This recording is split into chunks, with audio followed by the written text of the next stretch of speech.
Ayan, dahil mainit na ang mantika, ilagay na natin yung ating ginger paste.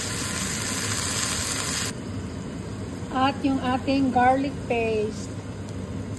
Ayan, ang bango na guys. Siyempre yung ating curry powder. Curry yan guys, curry. And lastly, yung ating turmeric powder. Halos magkasing kulay lang sila, di ba? Then, halo-haloin lang natin. Takasan natin ng konti yung apoy. Para ano na sila. Sama-sama na. O, ayan. Medyo paste na agad yung kanyang texture ngayon. At dahil medyo mabango na, isunod na natin yung ating black beans. Ayan. Then, halo-halo ulit para ma-coat yung ating mga beans na inilagay natin. At lumasa siya. Ang bango na guys, promise.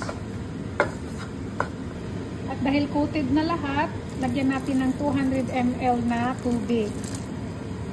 Yun, inlawan ko yung kutsara na may turmeric guys, kaya medyo maninaw-nilaw yung tubig nating binuhos ha. Then, lagyan natin ng asin. Ayan guys, kasalukuyan na siyang kumukulo. I-leave pa natin siya ng pagkulo ng hanggang 3 to 4 minutes para medyo lumambot palalo yung ating black beans guys ha. Mabango na oh, naghalo yung turmeric at yung curry. Oh guys, medyo thick na yung sauce kaya ilalagay na natin yung ating cream coconut yogurt. Oh, ayan.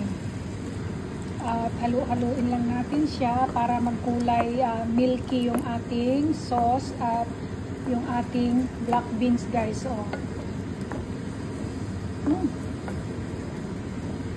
At ibubuhos na natin yung ating nigella seeds, yung itim na parang sesame seeds lang siya guys. Oh.